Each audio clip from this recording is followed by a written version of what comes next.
Hello everyone. I hope you can hear me fine. We've got a couple of people here today, and so I'm going to try and go through one at a time and unmute you just to say hi.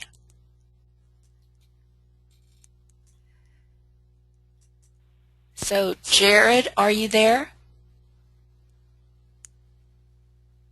Jared, hello. Can you hear us?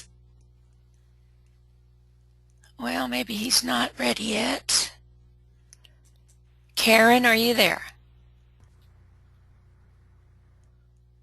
Hello, Karen? Hi. Hi. Welcome to our webinar. Thank you. Let's see. Mary Bell, hello.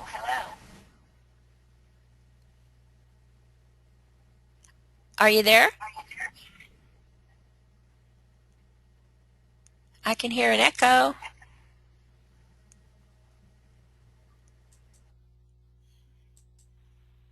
Hey, Nicole, are you there? Yes. Hi, BL. Good I'm morning. I here. hope you've had a cup of coffee. What time is it Yes. there? 5:30? 6 o'clock. Ah, you got to It is sleep not too in. bad. Yes, exactly. That's early for me. Well, welcome. Thank you. Hi, Victor. Are you there? Victor? Yeah, Hello. Welcome again. You're thank you. always a regular. It's good to see you.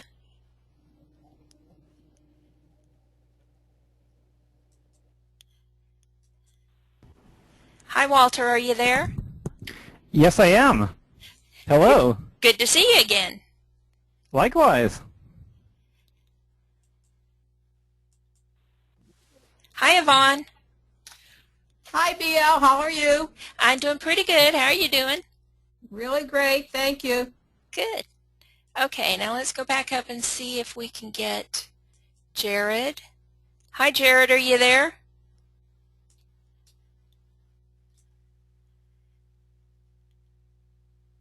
Nope, I still can't hear you, Jared, but we're glad to see you here. I know you're a new student, so welcome. There's Annie. Yeah. Hi, Ani. Welcome. Hi there, BL. How are you? I'm doing real good. It's good to be with you. I just ran from another place to catch us. I was so glad to find I hadn't started yet. Oh, we're just saying hi to everybody, so I'm glad to see everybody Okay, here. good. As we do with most of our webinars nowadays, I want to briefly go over a little bit of our noise protocol. I'm going to keep everybody on mute because otherwise we get a lot of that echo and stuff. So when you want to say something, you can raise your hand. There should be a little block right here. It's not in my picture, but it's in this vicinity here. That you can see in the middle of my screen that has the little hand that you raise and then lower if you want to ask a question. Then at that time we will unmute you. It's also a good idea to self-mute, keep yourself on self-mute, and that way we can minimize as much as possible the interference in the broadcast. Okay? There's also, if you need to, an opportunity for you to type messages down here if we're not seeing your hand. I've got several people helping me on the staff today. Kay is there, Eva is there, and Brett is there. So they're helping me watch for things like the hands and messages and stuff that you've got. Also, there is a delay because we're from all different parts of the world, so I'll say something and expecting a reply back from you, but it may be a minute or two, well, not a minute or two, but several seconds before the delay will kick in, and the same will happen when I get a response from you. So, we're going to start the labors of Hercules. And this, of course, based on the articles that Alice Bailey first printed in the Beacon magazine or periodical, and then it was later published in the book, The Labors of Hercules. I want to thank Victor for asking this question last week, and now I've gone through and changed my slides that I put in here to elaborate a little bit more on why we study the Hercules myth. It not only shows us the progress of the disciple through the heavens as he has these tests in each individual sign, but it also shows us that this progress is not just limited to disciples. Every single person has all signs in their chart. Some are represented better than others, and some we hardly realize that we even have. But we all have them in our chart, and we all experience these little tests, maybe not to the level that Hercules has, because he is a disciple. So he's mastered these signs, and now he's taking the final tests in these signs. But still, there is so much that each and every one of us can learn by reading about Hercules' journeys through the 12 signs. For us mere mortals, we start off learning about the lower expression of each sign, but eventually we begin to face the higher level of these energies that Hercules is going through. So by looking at the myth each month, by studying the information that we're given not only in the myth itself, but in the text that goes along with it, the interpretation of the myth, the lessons learned, how this particular sign matches to the cross that it's on, how it interacts with its polar opposite sign. Those are all good things for us to know just for general reasons. And if you take the myth and try and correlate it with the astrology book that you get in the various different levels of the classes, I think you'll see how we all learn from the lessons that Hercules can teach us. Those of us that are astrologers, we like to look at the myths. You know, it's not an accident that they named some of these planets and asteroids what they named it, that these constellations in the sky are named what they are. The correlations of the myth to the person to the sign, we see that in many different cultures. So it's very helpful in understanding astrology. It's very helpful in understanding psychology. So it's all part and parcel of understanding who we are through our astrological energies as depicted by Hercules through these labors.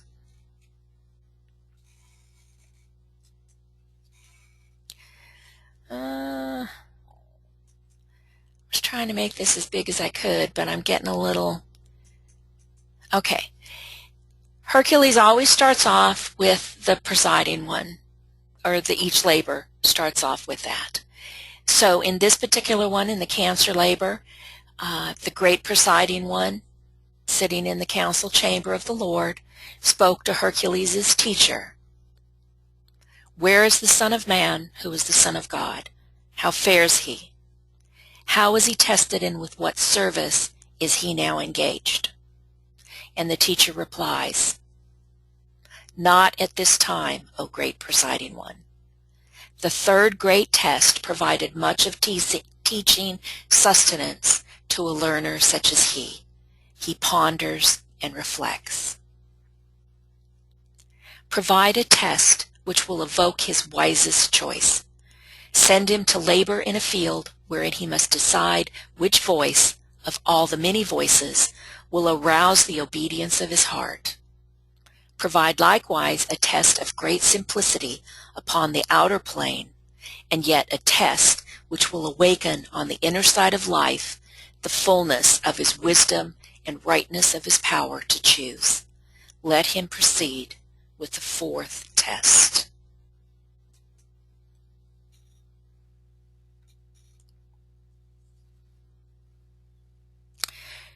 Before the fourth great gate stood Hercules, standing in deep silence. He observed the landscape around him silently and saw the temple of the Lord, the shrine of the sun god. On a hill nearby stood a slender fawn, and Hercules, watching the fawn, heard a voice. It was Artemis, the goddess of the moon, warning him that the doe belonged to her, and he was not to touch it.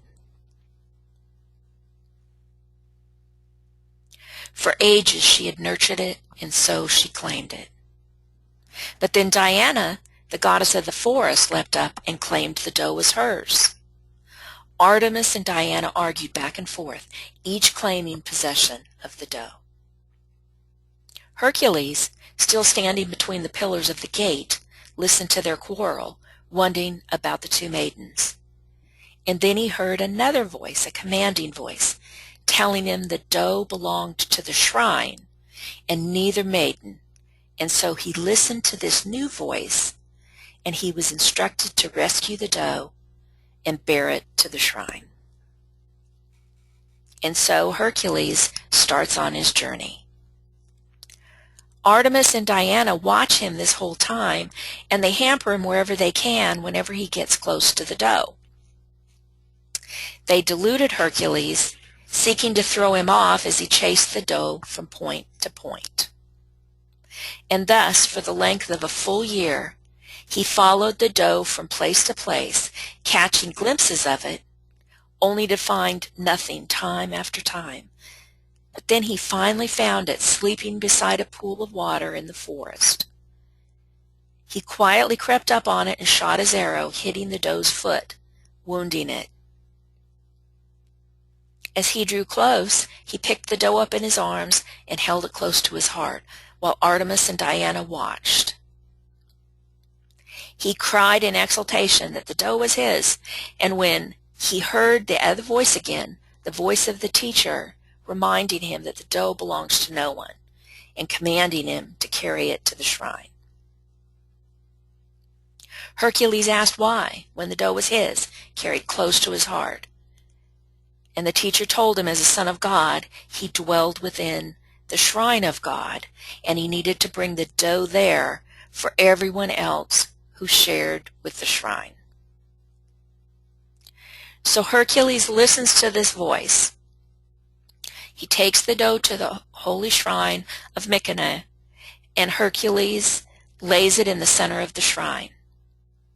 But seeing the wound on the doe, he again thinks, "This is mine. Through the skill of the hunt, I caught this doe. It's mine." And then another argument ensues with Artemis and Diana, who were following him. So all three are claiming the doe is theirs.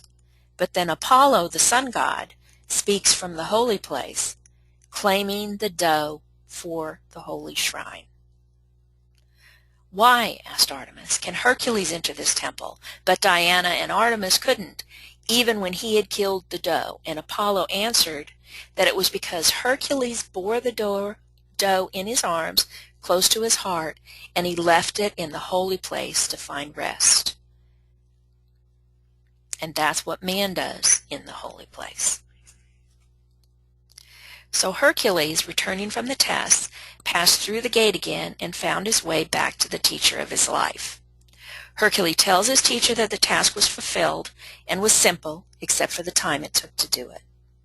He said the doe was in the holy place, close to the heart of God, but also close to Hercules' own heart. "Go look again, O Hercules, my son, between the pillars of the gate," said his teacher. And sure enough, beyond the gate, on a nearby hill, stood a new fawn. Hercules, puzzled, asked why the fawn was back. This time it was the presiding one who answered. "Again and yet again must all the sons of men, who are the sons of God, seek for the golden antlered fawn and bear it to the holy place. again and yet again. His teacher told Hercules that the fourth labor was over, but that the nature of the test was a frequent search for the doe. Okay, so that's the basic myth. Any questions here before I go on to the meaning of the myth? Yes, it's Eva here, BL. Mm-hmm. Can you hear me okay? Yes. Okay. Maybe you covered this in previous webinars, but I'm wondering from our esoteric perspective who the teacher is and who the presiding one is. He does give names when he's describing the later events, and I believe, my understanding is, and I'm sorry I have trouble with some of these Greek names, Eurystheus is actually the teacher, and I forget the name, but in one of the earlier ones he does give the name of the presiding one as well. But for the most part, he just refers to them as the teacher and the presiding one. You know, in Hercules, as he begins each labor, the presiding one and his teacher have a discussion about how he's doing. The teacher explains to him the nature of his mission.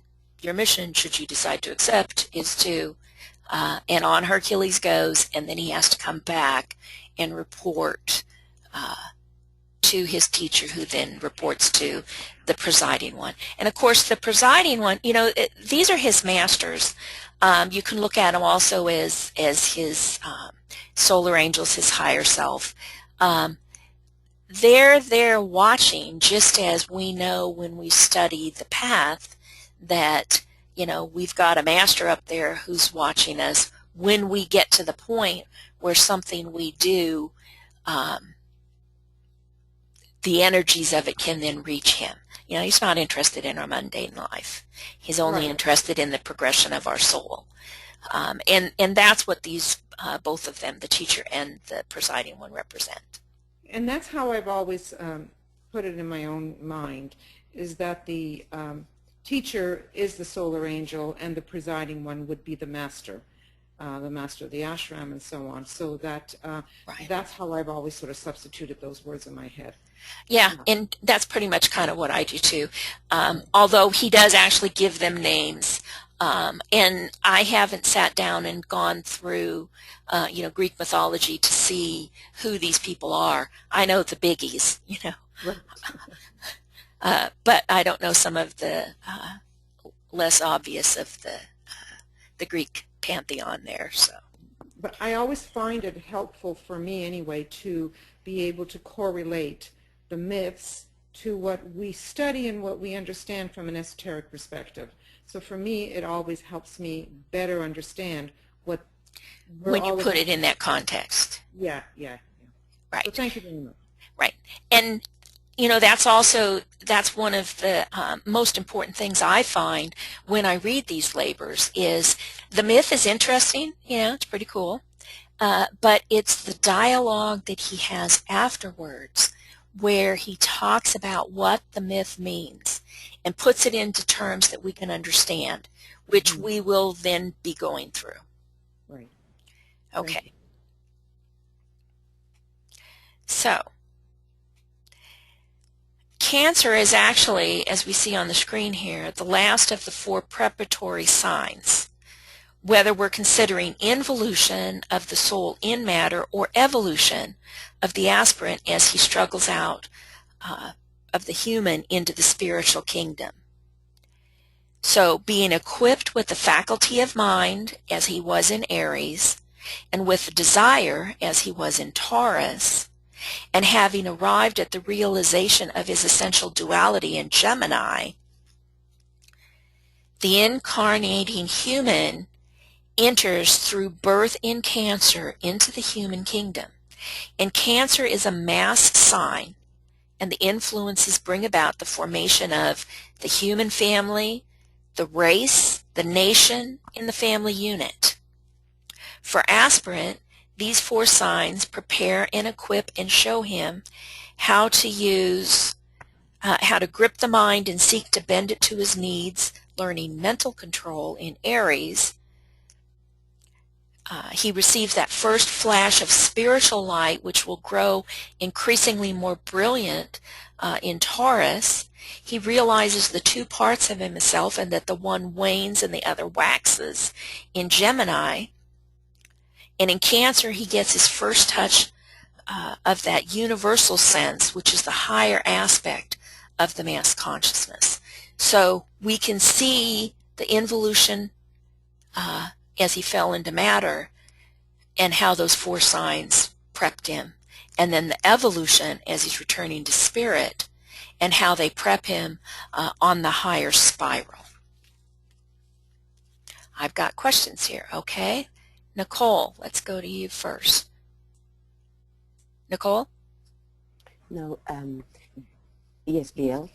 I'm Yes. here. Uh-huh. I was only going to add a comment to Eva's question, Okay.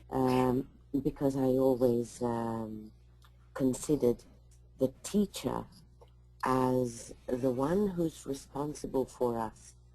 And I think it was in Letters of Occult Meditation or Psych 2, I'm not quite sure, but DK mentions 3 disciples who is responsible for us.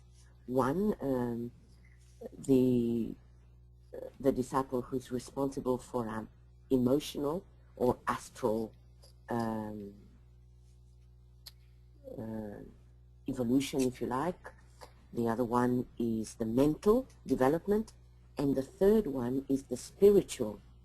And I'm wondering, or rather, I've always wondered if the teacher that he's mentioning here is not the one or the synthetic teacher who is sort of responsible for the student, could be an adept or something like this, who then relates the information or the evolution to then the presiding one, who is perhaps the master of the ashram. So I just wanted to add. Sure. Thank you. I appreciate that. Felt. You know, and you know, that's one of the things we study in the path classes, is that there's you know, different levels of disciples and chelas and aspirants, and each one helps the people who are in the lower level than them until you get to the point where you can sustain the energy of the master. You can live within that energy field, and because you're expressing that too. So yeah, that's a good point, that there are disciples responsible for the teaching of the lower aspirants until they reach that higher level. So yeah, I think there's several different ways to look at it. The point being that there is that teacher looking at us, helping us in the journey. So thank you for that, Nicole. Let's go to Yvonne. Yvonne, you had a question or comment? Yes. What's the, he shot the doe in the leg. What is the significance of that? Why did he have to do that? Well, he had to capture it, number one, but there's several significances that you see of that, and he does talk, DK talks, or Alice Bailey talks later on when describing the myth, about the similarity between the Achilles heel. You know, that was where they held Achilles when he was dipped in, and therefore all of him was protected except for that heel. So I think it's just another one of those correlations that we all have in some way or another our Achilles heel, and that was the doe's. Okay, thank you. Mm-hmm. Okay, any other questions before we go on? Nicole and Yvonne, do you both want to lower your hands?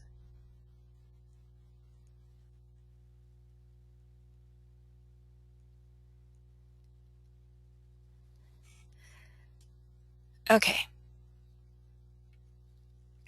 So where were we? Equipped, therefore, with a controlled mind, a capacity to register illumination, and an ability to connect his immortal aspect and intuitively recognize the kingdom of spirit, he is now ready for the greater work.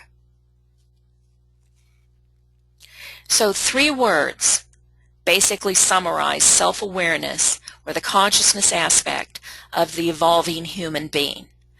Instinct, intellect, and intuition. Cancer is predominantly the sign of instinct, but it's the sublimation of instinct that becomes our intuition.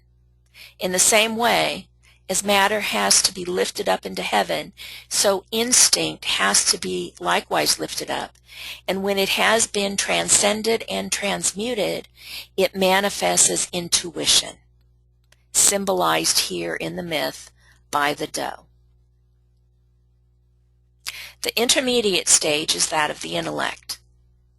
The great need of Hercules now is to develop his intuition and to become familiar with the instantaneous recognition of truth and reality, which is the higher prerogative and the potent factor in the life of a liberated son of God. Okay, so in actuality, the doe was all 3 things. It was first instinct, then it was intellect, and then it becomes intuition as he searches for each one of those things along the way. Any questions before we move on? Okay, Walter. Yes, Walter. Yeah, yes. Interestingly, I learned about the myth in one slightly alternate version where, interestingly, this was the capturing the doe was the only one of the 12 labors technically not completed as assigned. That means that Hercules was supposed to capture or even kill the doe, and he almost did, but when he was about to deal the death blow, that was when the goddess appeared and told him that it was sacred and that he couldn't slay it, but that she would tell Eurystheus, or the aspect assigning the labors, that Hercules had completed it.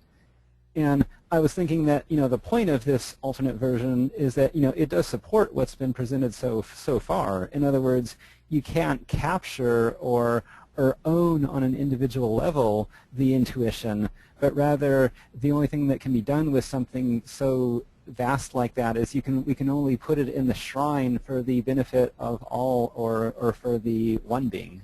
Right, and that's why he had to do it over and over and over again. And every time he did it, he turned around and there was another fawn on the hill. Indeed. Yeah. Thank you, Walter. Thank you. Okay. So Hercules was sent to capture the doe, something that was elusive and difficult to secure. And it represented all 3 words as I was just talking about. There is no success for the aspirant until he has transmuted instinct into intuition, nor is there right use of the intellect until the intuition is brought into play, interpreting and extending the intellect and bringing realization. Then instinct becomes subordinate to both. One of the things that is often forgotten is that there are no sharp distinctions between the various aspects of man's nature, but all are phases of the one reality. Instinct, intellect, and intuition are varying aspects of the consciousness and of the response to the environment and to the world in which the human being finds himself. Man, the animal, possesses instinctual response to his environment. Instinct is the consciousness of the form and of the cell life, the mode of awareness of the form, and therefore it's Artemis, the moon, who rules over the form. That's why she was there, That's why she thought the doe was hers. Yes, Nicole.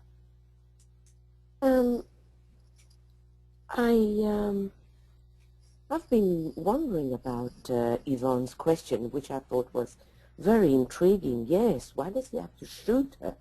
Because we see in the myth that the doe is sleeping very quietly. So The doe was exhausted like Hercules was. Correct. Correct. So therefore, he didn't have to shoot her.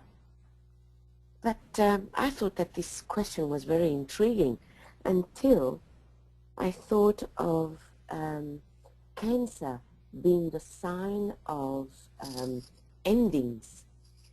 And here I think there's DK is equating death and sleep. And because this is a cardinal sign, labor is a cardinal sign, therefore it has a lot to do with spirit. And spirit for us is that ray one, the will. And one of the qualities of the will is the withdrawal of the life force. And therefore sleep and death is the same, except that in death, well, there's a complete withdrawal of the life force, whereas sleep, it's only a temporary, it's only the life thread is not severed, as in death, it's only the consciousness thread which is severed, or at least withdrawn on an inner level. So I thought, yeah, I think maybe that's what DK is trying to tell us there. Well, he actually goes in. I'm almost coming to the point where he talks about the hunt. Mm-hmm. It represents the mental aspect. But you're right, Cancer is the gate into incarnation, and that involves the form, number one, but it also involves the repeated deaths and rebirths and the pause in between that the sleep represents. So there are so many different levels to the metaphor of this particular labor, that all of those things are represented of it. So thank you for sharing that. I think that brings just as much insight as to what he continues to say when he's discussing this labor. So thank you. Thank you. Okay, let's see here. Through Artemis, the moon rules over the form.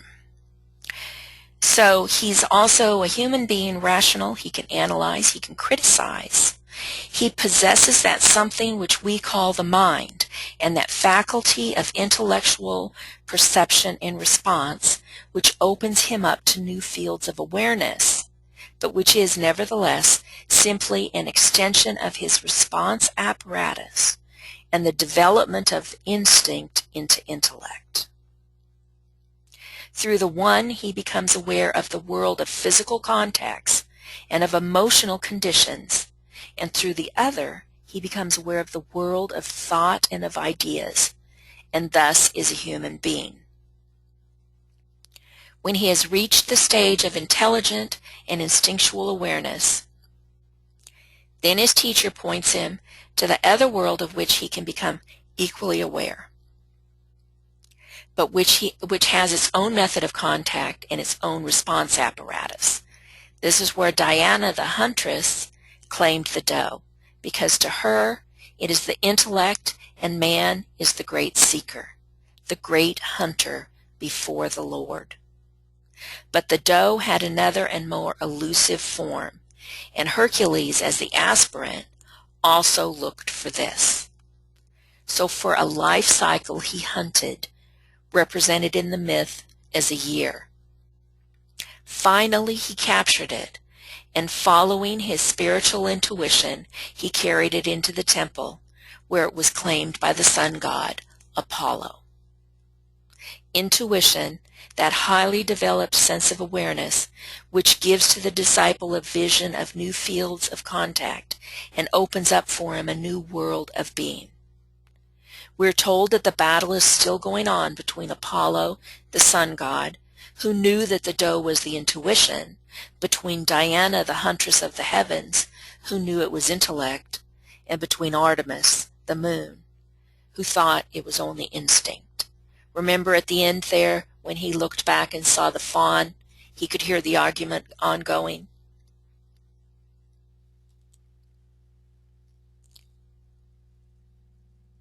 Wait a minute, where was I? The problem of all disciples is to use the instinct correctly in all its right place and its proper way. He must learn to use the intellect, and through it becomes conscious of the world of human ideas and research. He must learn to carry that capacity into the temple of the Lord and there to transmute it to intuition. And through the intuition become aware of the things of the Spirit and those spiritual realities which neither instinct nor intellect can reveal to him. And again, the sons of men must recapture these spiritual realities upon the endless way.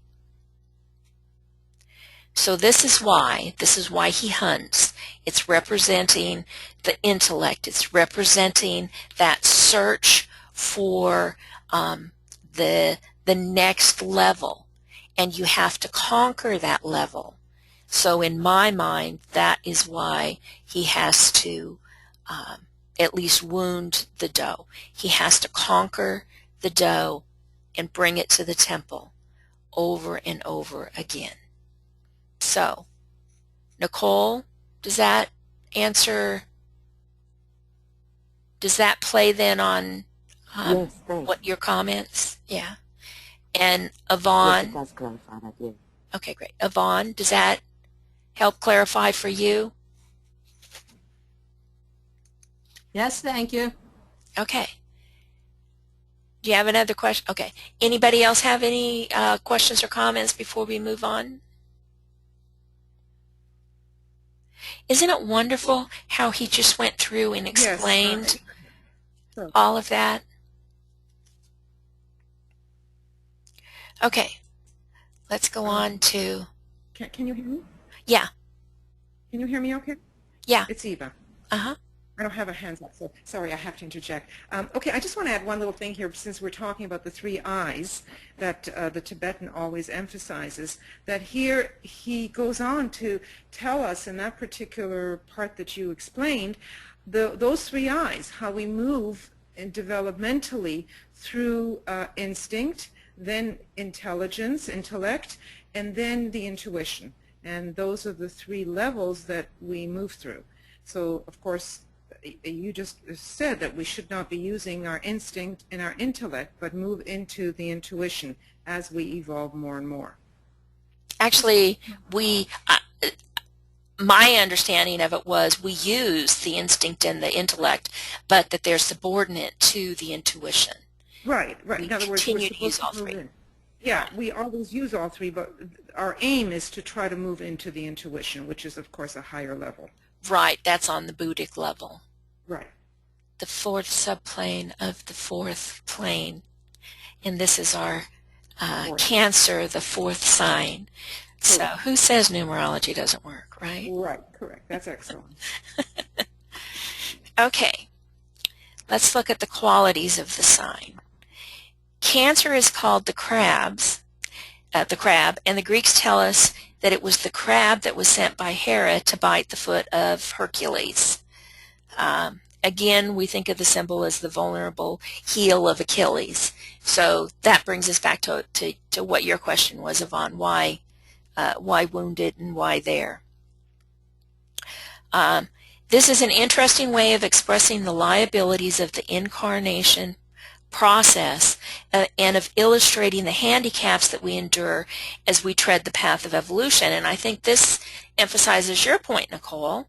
You know, this is all part of that incarnation process of experiencing death in the various different forms of it. It symbolizes the limitations of all physical incarnation, for Cancer is one of the two great gates of the zodiac. It is the gate into the world of form, physical incarnation, and the sign wherein the duality of form and the soul is unified in the physical body. The opposite sign to Cancer is Capricorn, and these two constitute the two gates, one being the gate into form and the other into the spiritual life.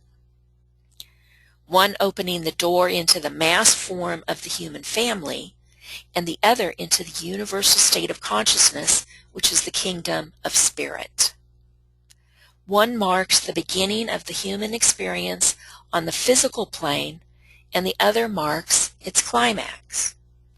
One signifies potentiality, and the other consummation. We are told that Christ gave to St. Peter the keys of the heavens and earth. He gave to him, therefore, the keys of these two gates. We read, quote, Jesus gives to Peter the keys of the two principal gates of the zodiac, which are the two solstice points, the zodiac signs of Cancer and Capricorn, called the gates of the sun. Through Cancer, or the gate of man, the soul descends upon earth to unite with the body, which is spiritual death. Through Capricorn, the gate of the gods, it reascends to heaven. Exoterically, Cancer is ruled by the moon, which is the mother of form, controlling the water and the tides. Therefore, in this sign, the form is dominant and constitutes a handicap. The crab builds his house or shell and carries it upon his back, and people born in this sign are always conscious of that which they have built. They are usually oversensitive, over-emotional, ever seeking to hide away. The Cancer native is so sensitive that he is difficult to handle and so elusive and sometimes so indefinite that it is hard to understand him or pin him down. Esoterically, Cancer is ruled by Neptune, who is the god of waters. So here we see that the two rulers of this sign, the moon and Neptune, you have the symbol of a close relationship between the mother of all forms and the god of the waters. In this esoteric marriage, you have pictured for humanity a major synthesis of form and desire sensitivity, and consequently, a true statement of the stage of consciousness which we call the Atlantean. There is much of this today, and of this stage, mass sensitivity and mass identification with form, and with form is the significant indication and the outstanding characteristic of Cancer and its subjects.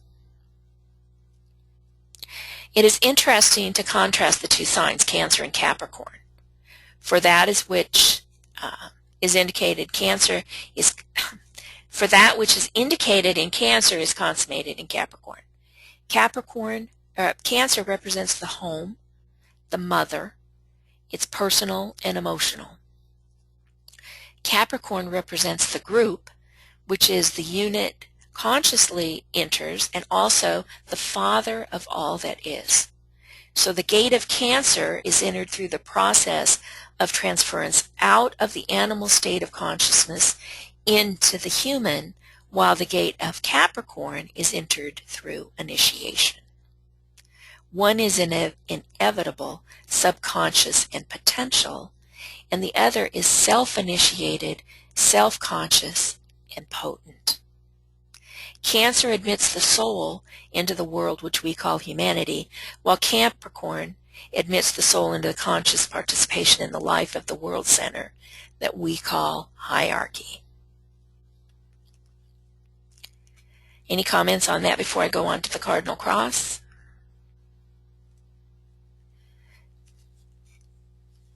Yes, Nicole.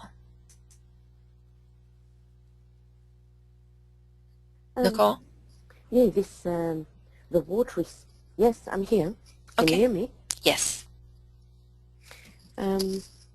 I was wondering about Cancer being a water sign, and that has troubled me for quite a while as the soul comes into form. And then I realized that the soul, being the second aspect of divinity, as it's the middle point between the monad and the personality, he will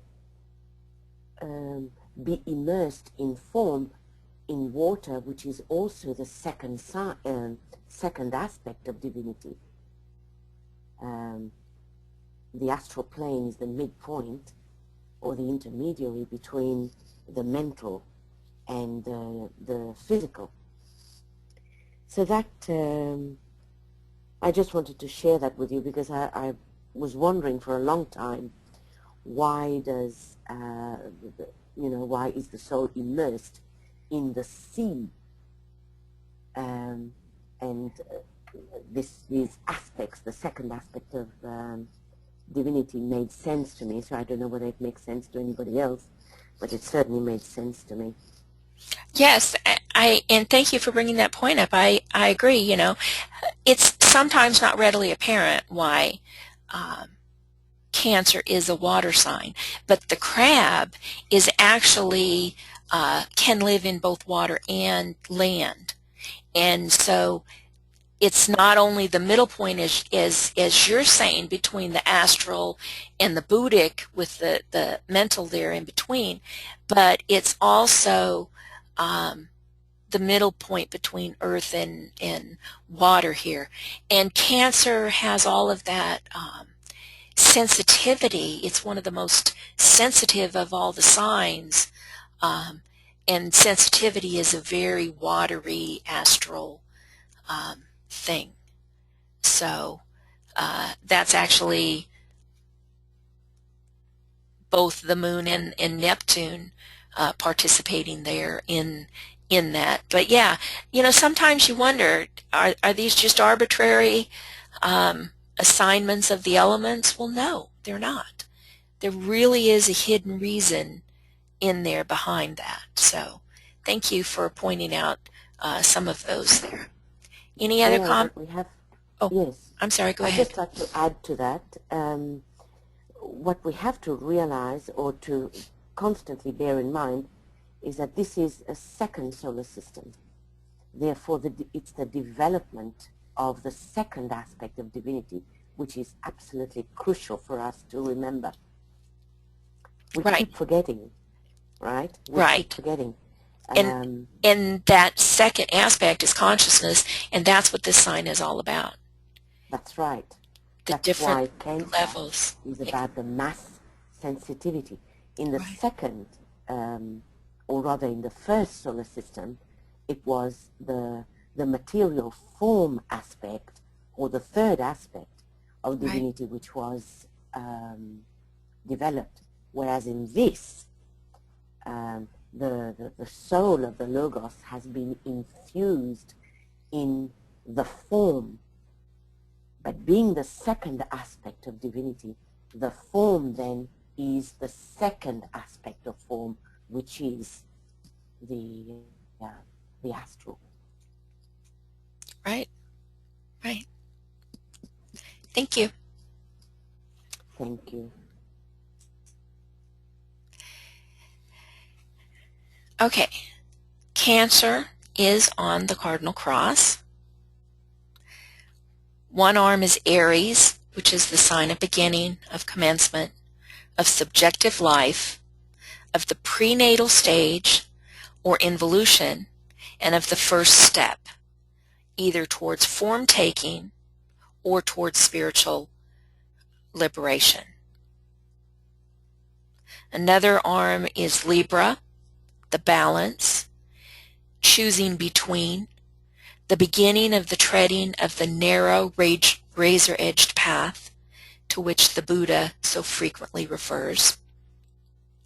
Capricorn, the fourth arm of the cardinal cross, is the birth of the world Savior, birth into the spiritual kingdom, and birth out of the world of matter into the world of being. So as we see with the whole cardinal cross, what we've got is involution, incarnation, expression, and inspiration. And they express the story of the cardinal cross in the heavens. This is, eventually, the cross of the initiate. The astrological symbol for the sign of Cancer, we're told, has no relation at all to the crab. It's actually composed, and that's the glyph that we use. It's composed of the two asses, the tails of those donkeys, and they link up in the gospel story with the story of the manger. Cancer, the constellation Cancer, is also related to the manger. In connection with the birth of Jesus, two asses appear. The one on which the Virgin rode down to Bethlehem prior to the birth, and the other on which she rode to Egypt after the birth. There are two stars in the constellation of Cancer that are known as the northern ass, or Acellus borealis, and the southern ass, or Acellus australis. Neither one of these stars are all that bright, as there are no bright stars at all in Cancer, no conspicuous or brilliant stars, because Cancer is a sign of hiding, of retreat behind that which has been constructed. There are actually 83 stars in this sign, and at the very center is the cluster that's called the manger. It's the official name is Prasepe. I'm sorry, Greek names I'm not all that great with. It's called by modern astronomers as the beehive. And that's another appropriate symbol for Cancer. It's a collective organization of the human family, and it's fitting for a mass sign, isn't it?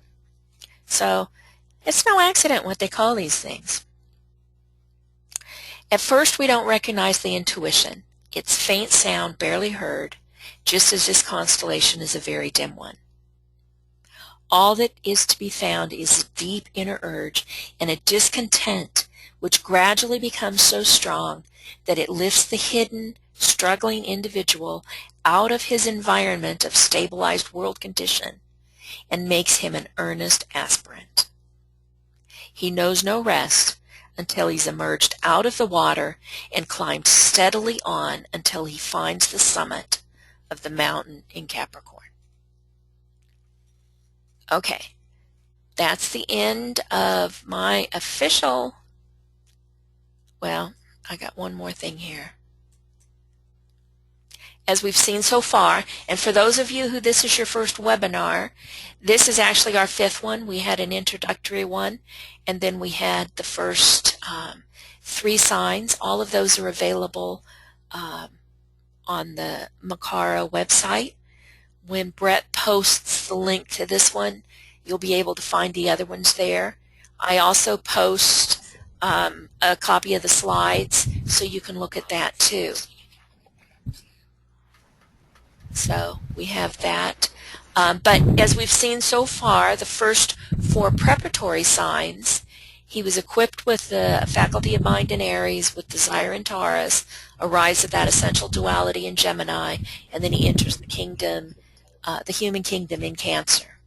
So we're up to this one here, and next we'll start the physical plane struggle. Okay? So that's today's presentation. The next one will be on Leo, and it'll be on the 3rd of August. So, okay, Yvonne? Yes, go ahead, Yvonne. Hello. Hi. Okay, could you go back to the cardinal cross again? I didn't understand that part because we didn't have a slide on it on the screen. Oh, okay. No. What's the significance of Cancer being having a cardinal cross? Well, Cancer is in the cardinal cross. The cardinal cross are the 4 cardinal signs. You know, they're the angles, the 4 angles in a chart: Aries, Cancer, Libra, and Capricorn. Okay. Right. Now, remember, we have the modes of activity where we have all of the signs, and we have the 3 different modes that we express in different ways. You know, cardinal is initiating and going forth. Fixed is the stubborn, and mutable is the changeable. Okay, Yeah. those are the 3 modes, and so those are the 3 crosses that we have.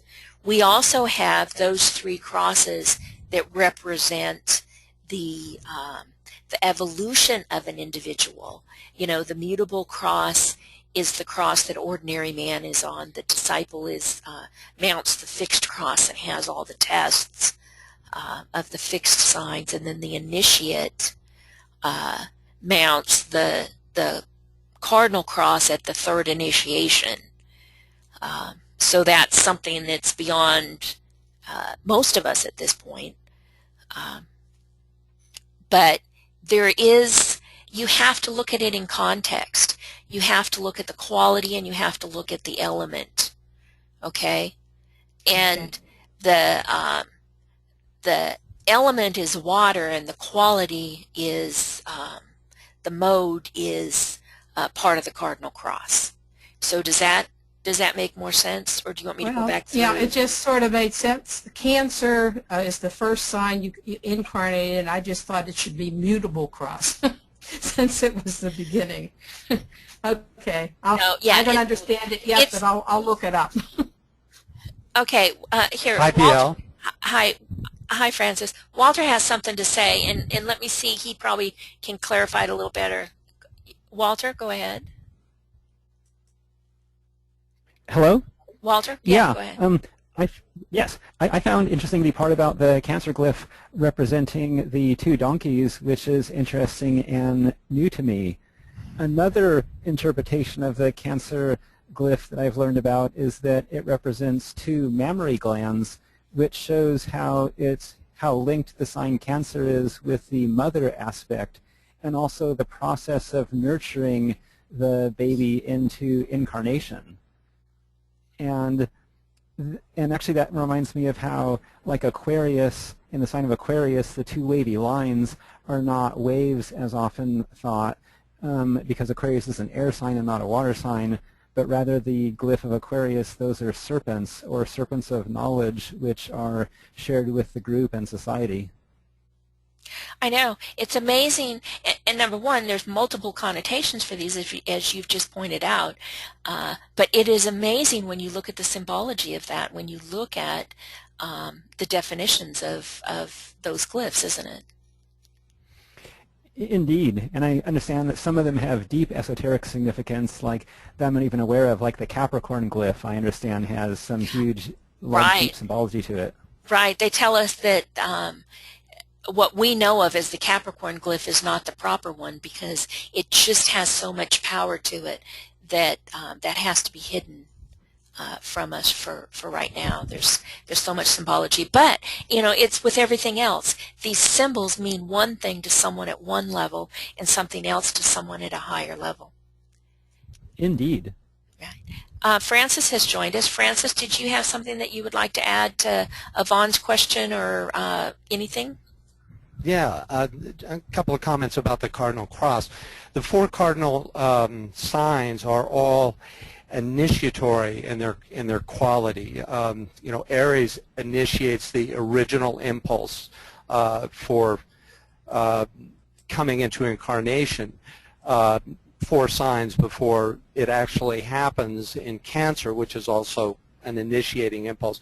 Libra initiates the reversal on the wheel, though it actually plays out in Scorpio. I mean, it actually manifests, you could say, in Scorpio. And then in Capricorn, you have the entrance into the 5th kingdom through the mountaintop. So it's also an initiating or door. Of course, Cancer and Capricorn being polar opposites are the two gates. I'm sure you've talked about that before I got here. Yeah. Yeah.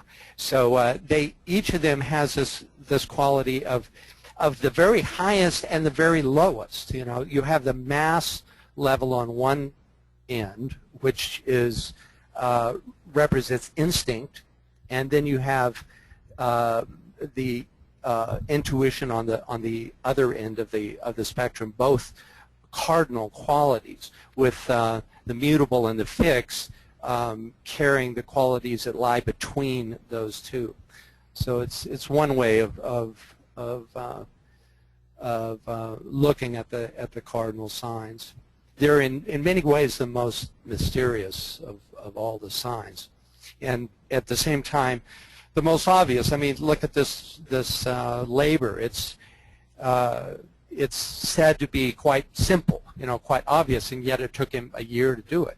You know, I mean, which translates at least into a lifetime to do it, because he's dealing with sublimating his instinct into intuition, right? So. Yeah, and that was one of the things that he was told at the very beginning, that it was both simple and hard. Let me see if I can pull up that slide again. Provide a test which will evoke his wisest choice. Let me see. Provide likewise a test of great simplicity upon the outer plane, and yet a test which will awaken on the inner side of life the fullness of his wisdom and the rightness of his power to choose. So, right. Yeah. Thank you for that. Yeah.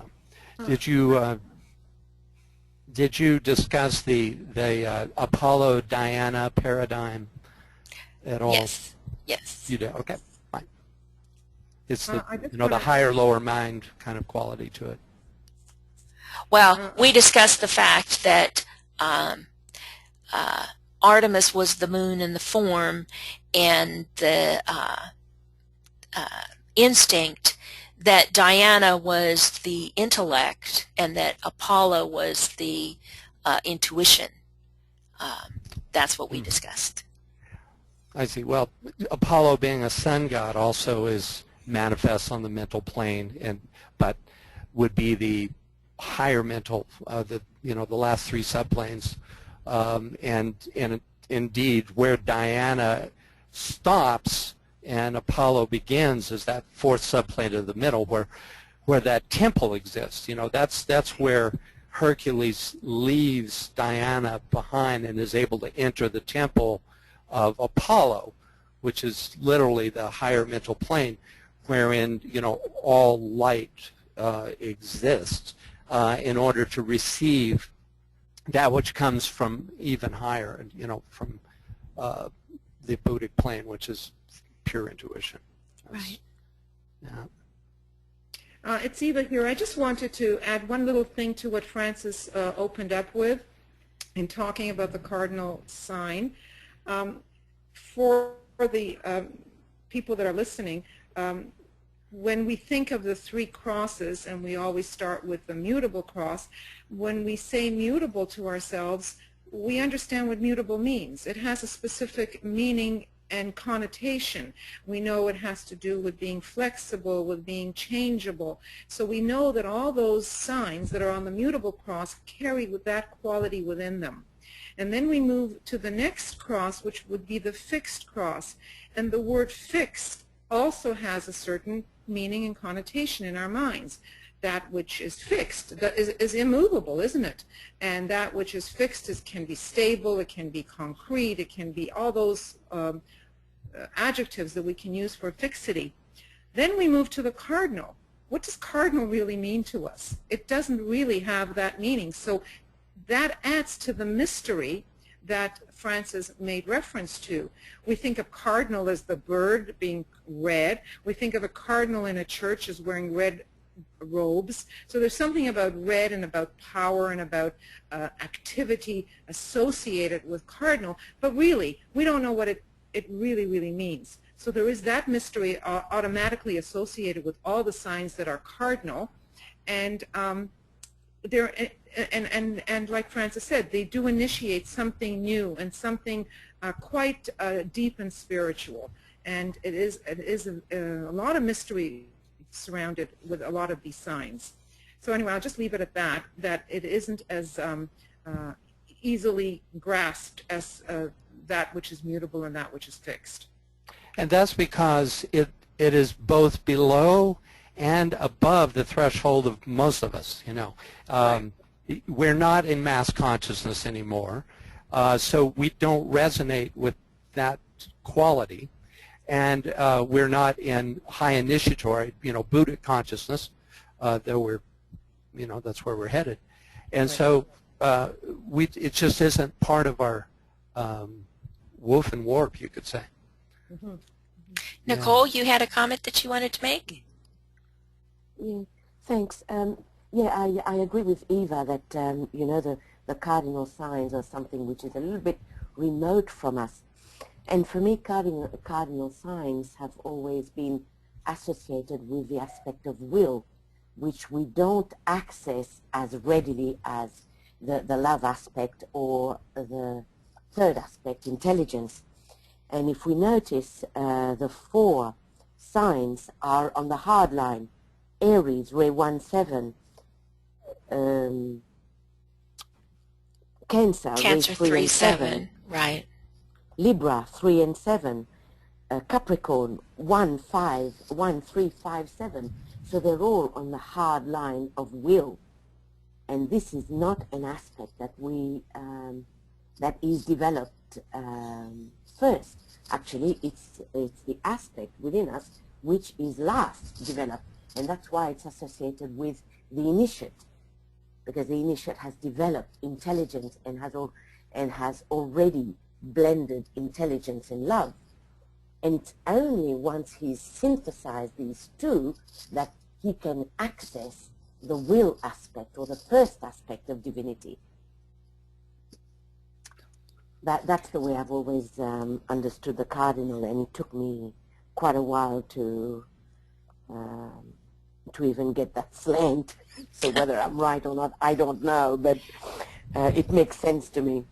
Well, no, that's the way I understand it too, but I understand that more towards, you know, working towards the higher levels of consciousness, when in reality we still have to deal with them on the lower levels as well.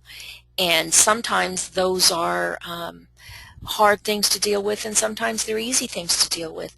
Someone with a lot of cancer, like me, I can be extremely sensitive, which is a lower level thing, in a variety of ways, physically especially, to lotions and soaps and things like that. Also, I can get my feelings hurt real bad because of it. But also because of the cardinal signs that I have within my chart. I'm very initiatory.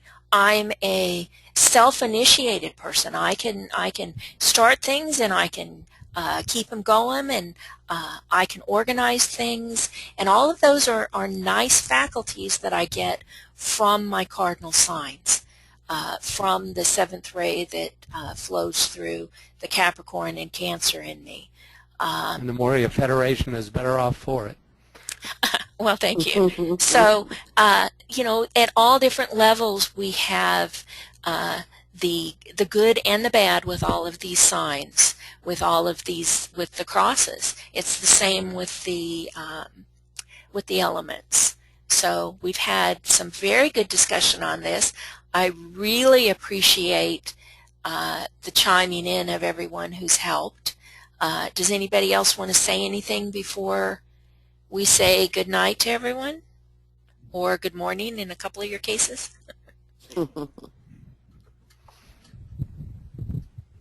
Okay, I'm going to unmute everybody for a really quick goodbye, y'all. Okay?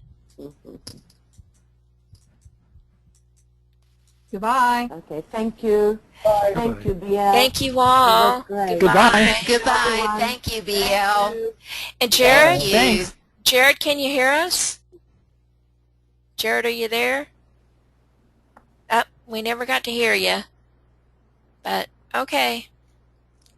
I'm going to stop the recording now. So goodbye, everybody. Goodbye. Bye. Goodbye. Thank you.